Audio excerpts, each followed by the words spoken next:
how much is a solution worth to you? What's your hesitation costing you? That's something I have to ask myself whenever, I run into a difficult situation.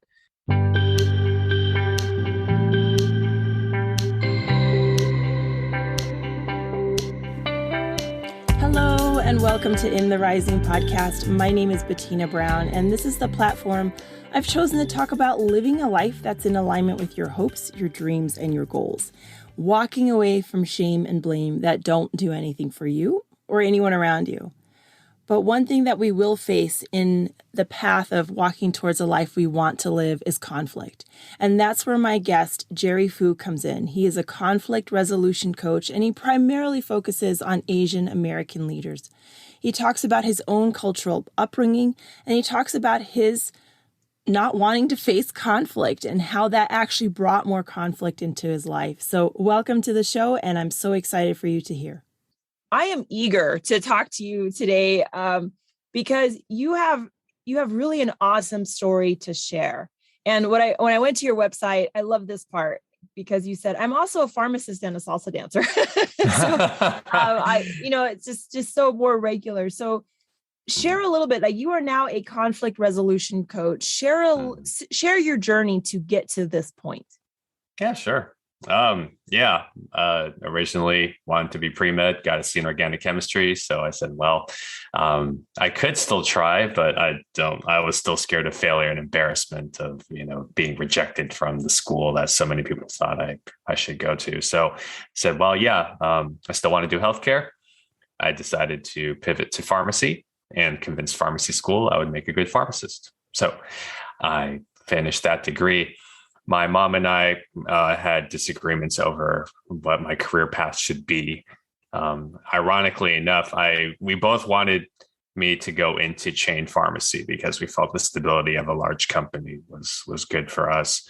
But she wanted a chain that I knew I wasn't going to be excited working for. But and even though she's never worked a day in her life in pharmacy, knew that, she's the expert, she's my mom. And so, and my own conflict aversion, just said, I give up. My pre-med dreams are out the door. Pharmacy felt like a backup and a good backup, but still a backup. And then now it's like, okay, fine. My mom is insisting on this, and I just don't have the energy to resist any her insistence. So let me just settle for that.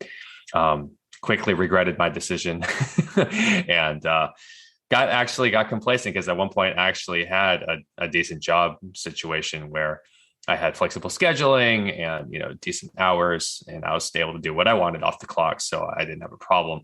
But once that went away, I became unhappy again. And it took a really ugly customer service incident to crystallize and realize, nope, after 5 years, I need to do something different. And quickly realized my options were very limited because I wasn't working on my career. And so, wanted to teach pharmacy students, didn't have a PhD or residency. So the next best option was to leverage my network. A friend of mine who works for a pharmacy consulting company said, hey, we teach students through our company. If you want to apply for the position that I was promoted from, it is now open. So, apply for the job, convinced them that I was worth taking a chance on. Next thing I know, I'm leaving my Tennessee chain pharmacy job to move down to Houston. To take on a part-time position that hopefully would be the last job I ever needed. And 11 months later, I got fired.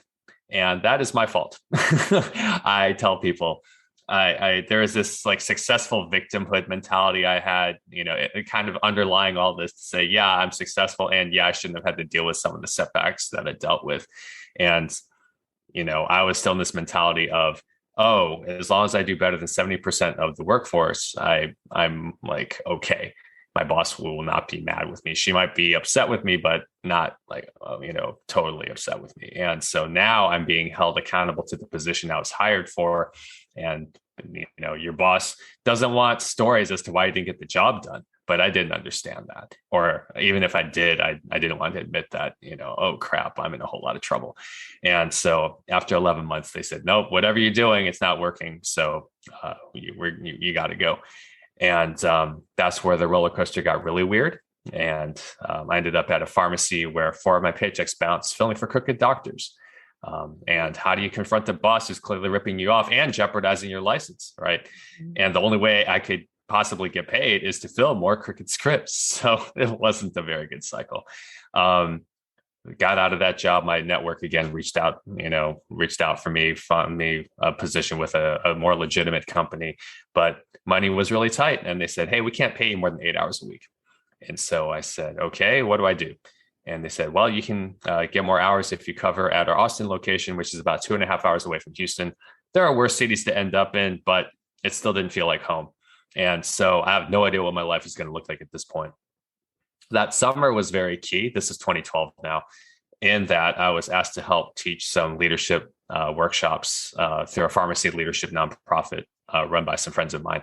They said, hey, we like to see how you handle leadership workshops because we know you've been facilitating on the fraternity side, but we have an opportunity here. Do you want it? And I said, absolutely. And so teaching leadership kind of crystallized some new thoughts in me, because before I said leadership is hard. The few times I've tried it, I was bad at it, and I just don't like looking incompetent or failing. So let me just avoid them because it's just not worth scrutiny. Now I said, well, what if I could be good at it? What if I could actually become an effective leader? What kind of work would that involve? How would I carry myself? And so when a full-time position in Houston opened up later that year, I said, my Austin team was great, but I knew I couldn't stay scared. I couldn't stay safe. And so I said, okay, I want to come back to Houston. I want to take on these challenges. I proceeded to get written up the following year because I was not keeping problematic technicians in line. There were several that were, not pulling their weight or just showing bad behavior. And in my passivity, I said, well, let me just show more grace. And that doesn't work. It's like, no, sometimes you have to write them up and sometimes you have to fire them. And, the only reason though, I got a job offer next, because that company had the funding pulled shortly after I was written up. And so managed to get out of the doghouse before I left. But yeah, the only reason I had another job opportunity was that I had leadership experience on my resume now. And so I said, wow, that was a really good decision. So I tell people, hey, leadership saved my career. And at the same time, like the pharmacy jobs, even though I had more options now, they were still not very sustainable in a very ruthless healthcare business. And so when my previous employer went under 4 years ago, with a whole host of insurance audits and things, I said, well, I'm tired of the grind. I'm tired of dealing with insurances and doctor scripts. So what if I changed to a career in leadership coaching because I love teaching these workshops so much? And it took a pandemic because the first couple of years when this idea first came to mind, right, I was still scared. And I said, oh, you just need to do more research. And, I didn't like rejection. I didn't like the idea that my business would go out of business. And so I just stayed scared and safe. And it wasn't until the pandemic hit and I said, okay, how much longer am I going to put this off? Mm-hmm. And so that was a year ago now. And so, now I still have a day job as a pharmacist to help pay the bills until I'm able to get my coaching business off the ground. But I specifically focused, niche down from leadership to conflict resolution, partly due to personal and professional challenges where I realized everything I was dealing with or coaching people around involves some kind of conflict. So this is one of those moments where we talks about how sometimes you don't choose it, sometimes it chooses you. And so between professional situations where I've had to write people up or fire people, having been fired, right? Or other fun, random personal challenges. One involved evicting a roommate. That was not an easy situation to navigate. And another, this is a fun one to touch on, but my second day as a church class director, I found out that a newer guy was sexually harassing women in the class. Mm. And they said, hey, Jerry, you got to deal with it. You're the director. It's like, you didn't give me a manual. Just run toward the gunfire, Jerry. You'll figure something out. Not a good practice. Yeah.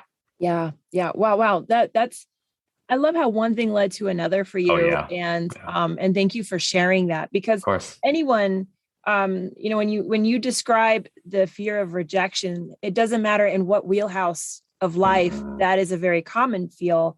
Mm-hmm. And just to be honest with yourself, like, I wanted to do medical school, but Mm-hmm. I became a pharmacist because I was, rejected Mm-hmm. out of, I've taken organic chemistry. I was proud of you with your C. I got a D the first time. So I was like, well, that's pretty good. That would be, I would have saved a whole semester with that. But to really acknowledge that we have any areas that are not super strong, right? That takes a lot of courage. Yeah. And I appreciate that. You also talked about successful victimhood. And I think, or success with victimhood, with victim mentality. I think that's something I've not talked about before, but it really resonated with me because there are a lot of people that, myself included, sometimes we're very successful, but we're a victim at the same time.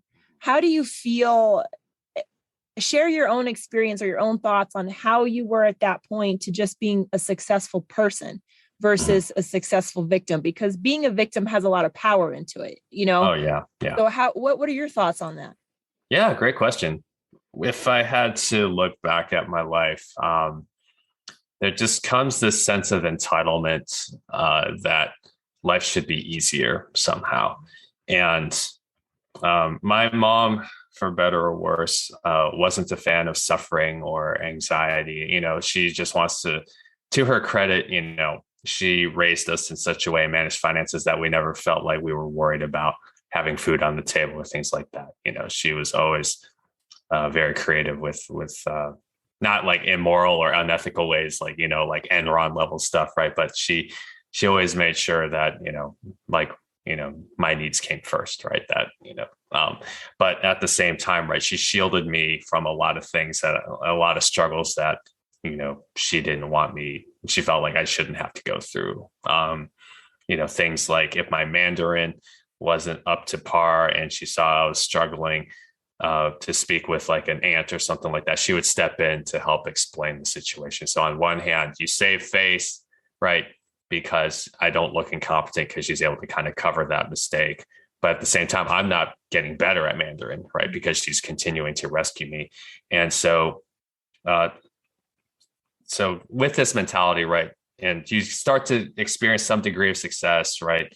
Whether it's good grades or otherwise. But then when the failures come, right, you don't take the time to actually study them, because you don't want to admit that these are part of your grades now, right? And I struggle with that even from a young age. I didn't like it when I got like a 60 or a 70, or I just completely missed something. And I just was like, oh, like it's just so ugly that instead of realizing, hey, this is an opportunity for growth, like, my parents would hit the panic button anytime I got bad grades, right? And that's part of the conditioning, right? You're just like, oh no, like, yeah, you got to work on this. It's just like, well, we're not even studying it. Like, you didn't even study it to see, hey, maybe there's clues here so that you can actually get better and prevent this from happening again. But with the successful victimhood mentality, right? Like, you just don't want to avoid studying failure. I think that's a wrinkle that people don't want to admit is part of that aspect. So, I had enough success where, academically, math competitions, other things like that. But then when I got to college, right, you realize that the successful victimhood doesn't work, because it doesn't matter how many people you blame for the C you get in organic chemistry, right? The professor was unfair, right? The material wasn't quite, consistent with what he quizzed on, right? Other people are still getting good grades. So it is possible. And, on one hand, victimhood, it's nice to feel blameless. Like, I remember one of my techs that I fired, was like, well, I was going to quit that job anyway, all this other stuff. And sure, that might be true. Oh, they just didn't appreciate me. It's like, sure, that might be true. But is it useful, right? Are you going to actually take the time to reflect and meditate or evaluate the lessons so that you can improve? Or are you just going to insist that the rest of the world is just being delusional and allowing this to happen to you? And yeah, I mean, that's basically what happened, right? When I got that C in organic chemistry, or I was struggling with physics tests, and I just didn't want to admit that I needed to take a different approach in terms of studying my mistakes and, actually working with people, asking for help so that I could actually get a good grade. And, that was basically what my academic career was, is just you do enough to do well, but then you avoid like the times where you do have setbacks. And so it's like, it flies under the radar, right? Like there's enough there that you refuse to learn from, but eventually that all accumulates, right? And now you're stuck with this set of things in your life that you never learned from or improved upon. And now you're an adult and you're kind of basically underdeveloping yourself because you didn't decide to really press in or lean into these things. Yes. That's a very good description with how you put it to that. And I think as a parent myself, looking into things that, we can be sheltered from certain things, but there is a reason that the butterfly struggles to get out the cocoon, right? It builds strength. And when it's broken for you, you're still a butterfly, but you're not as strong as you could be. So these struggles are stepping stones and pillars to your overall building of life. But they're not necessarily like a struggle. I mean, it doesn't feel good. Like it's okay to not feel good sometimes. When you talked about asking for help, you struggled with this yourself, and now you are a coach. That means people need to be asking for help to even come to your services. How do you feel like the time has shifted, or how do you approach like having someone that first conversation when they're stepping into an area that you yourself know was not very comfortable? Yeah, I mean, that's the joke with that we've come up with, right? Is that we are prideful and we are private. When it comes to Asian struggles, we don't want to admit that we have these struggles, and even if we do, we're just supposed to figure it out on our own. And so it is an interesting barrier, even as I've, tried to, market myself to the population that I have a heart for, the 20s and 30 something Asian professionals that, were given one definition of success growing up, hold up now that they're adults. And the question simply to ask is, how much longer do you want to struggle with it? Because the challenges are definitely there. How much is a solution worth to you? What's your hesitation costing you? That's something I have to ask myself whenever, I run into a difficult situation. And so, part of it is just wanting to be generous, right? I have a PDF on my website that, gives you a framework to handle hard conversations. And, if that's all you need, or that's all you want to start with, hey, sure. If you want to invest more of a solution with personal coaching, you can. And I think removing those barriers, right? Like, counseling used to be like this stigmatized word. Oh, well, he needs counseling, right? Oh, like how bad do you have it in life where you would need a counselor? But since COVID hit, right, all the good counselors are overbooked because people realize, hey, we need that help. And now, thankfully that stigma is going away. And I think the same thing is with coaching. All I can do is just be faithful, and I'll keep, being happy to give away, useful tips from my own struggles so that people say, hey, you know what, maybe Jerry can really help me. And, we're not pushy. I'm not here to, because if I'm pushing, then it's clearly not about your well-being or your best interests. But if I am secure in what I offer, and, eventually you want to try it out, sure, but until then, there's still plenty of free things I'm willing to share with you. And I'll give you the book list that I got, that I put together that helped me, improve my own conflict. And so if you have time, but not money, here you go. Here's some books. Go read some on your own. If you have money, but not a lot of time, maybe, you can invest in some more personalized help with that. So, yeah, I mean, there's options there when it comes to that. And I like those questions. What is this hesitation costing you? Because there's a cost to everything, right? When you say no, and in logically in your heart as well that you could use some help, but you keep saying no. There's a time when we are hesitating because it's easier to stay in comfort. It's called dysfunctional comfort. That it's easier to stay in the comfort zone to instead of moving on. And Mhm. if we really need something, we can be resourceful. We can be resourceful with time. If someone said to me, I don't know how you have time for this. I'm like, time is not under my pillow. It's not Yeah, something I it's have not. stored in the back of my fridge. I don't Nope. have any more than you do. Yep.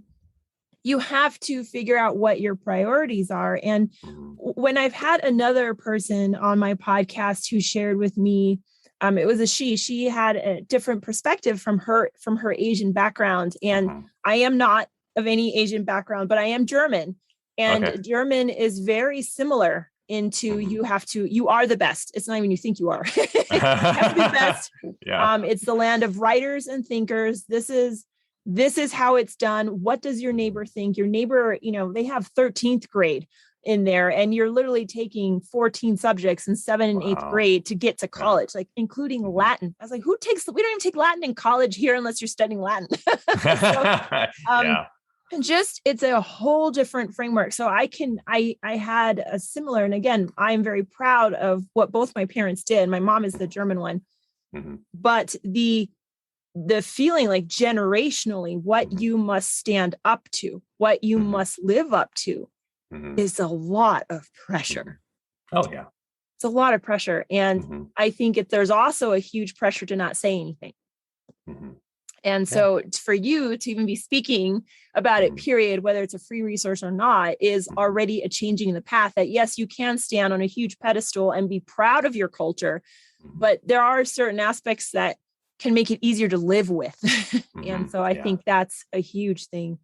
You Mhm. also said that you had reached out to your network at different levels of your career. I reached out to my Mhm. network. How Mhm. important do you feel, or do you recommend for new professionals to develop Mhm. some sort of network? Because we always think it might be LinkedIn, or I got to talk to people, introverted people that freaks out. What does that mean to Mhm. you? Yeah, great question. Designing Your Life by Bill Burnett and Dave Evans has some really great tips on how to network well. If you simply see networking as a means to your own um, path and success, it puts that's a dangerous way of thinking about it. But if you're willing to just participate in the network and get people's stories, right? They say the reframe for networking is just simply asking for directions, right? Because if some random person comes to you and says, hey, I'm lost, can you help me get, to this place? I'm looking for this restaurant, right? You don't say, how dare you? Like, my help costs something, right? Like, how dare you just ask me for help and not even offer to pay for it, right? No one says that. They just say, hey, you're just like, looking for directions. Oh yeah, go down the street, things like Yeah. that, right? And so when you are willing to participate in the network and to, number one, give, right? Say, hey, even though I'm new, I have perspective, I have resources that I can share, and I can always be a humble learner. It's a lot easier to get in a productive frame of mind when you go to events and meet people, right? Because I think everyone wants to feel like they're generous on some level. And Mm-hmm. so to simply take them up on the generosity is not selfish, right? Because they've already made clear they're willing to share things. And so, um, you know, I've learned that opinions are always freely given, whether with permission or not. And sometimes that's all it takes. So, yeah, networking. Yeah, again, I'm going to be careful about how I'm with my word choice here. Participate in the network, Mm-hmm. whether and just make time for it. You don't have to overload yourself, right? You don't have to go to a networking event every weekend. Maybe twice a month, space them out. Especially if you're introverted, right? Give yourself time to recharge, and just understand. No one gets to where they are on their own. That's an American myth, right? Isaac Newton has a great quote, right? He says, if I've been able to see further than anyone else, it's because I've stood on the shoulders of giants. I am certainly grateful to my parents for all the sacrifices they made, so I could be in the position I'm in, and all the people that, the network, right? Whether they gave me a fish, hey, you're looking to teach, hey, I know of an opportunity, and then, the pharmacist who specifically taught me how to fish, right? It says, okay, here are the here are the skills and qualities that you want to internalize for yourself so that we don't have to keep handing you stuff. Yeah. And, again, it's still, not entirely independent, right? Like I still need to leverage that network, even if I've improved myself as a candidate. So relationships, you can't avoid them. So the sooner you get better at how to build meaningful relationships and have that abundance mentality of, I have something to give. I'm not just here to take. I can give my attention. I can give my time. I can give to these people. The more likely you are to build a successful or participate successfully in the network. In the network. I like your explanation. And you have said this word several times in our time together, generous, generosity, giving, and true leadership. I don't know who said the quote, but it is all about to be a better leader is you are a better servant, that you guide the group, but you are not just, I'm the leader. How has generosity changed? Not changed, because you talked about being so generous you wouldn't write anyone up, but now you're talking about generosity and giving back. How has generosity, the frame of generosity, changed for you from when you were going to become a pharmacist to now where you are working on your coaching? Yeah, great question. In full transparency, I've learned that generosity is strategic, for better or worse, because if you're generous with people in positions of influence and authority, you're probably going to move up, right? If you are generous with people who can't give back, right? I think that's the truest mark of generosity, when you know that they can't give you back and give you anything back in return, right?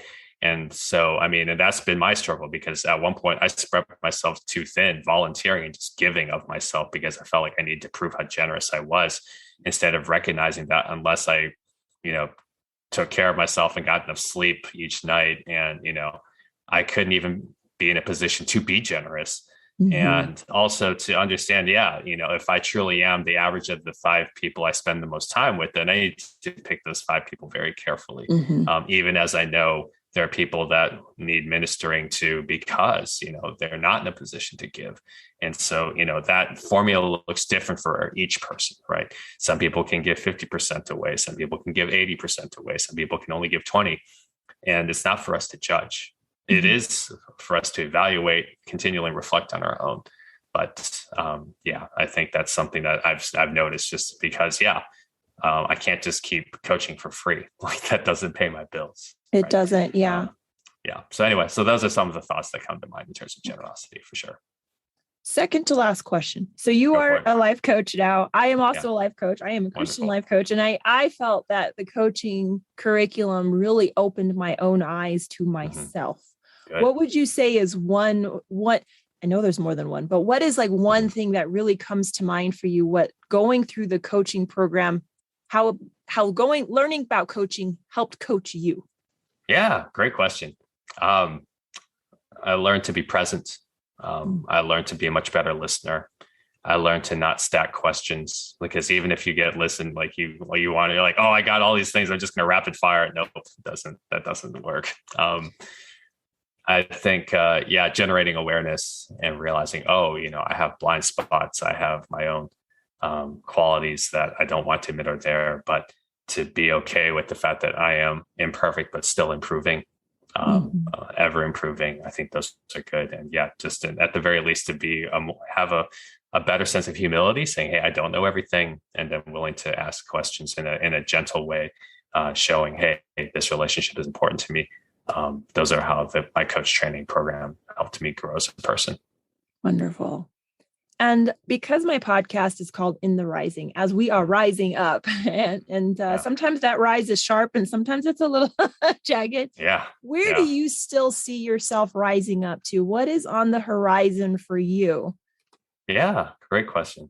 For me, scaling the business, right? Getting in this business mindset and believing that the success that I want for myself is possible, that, I can believe that I do have what it takes, even as I know I'm going to have to recruit a good team and keep trying, struggling, failing in the areas that I know I need to get better in, and being willing to experiment more. So, that's how I'm continually growing, because the fear of rejection doesn't go away, but yes, you have to deal with it better. That's pretty much it.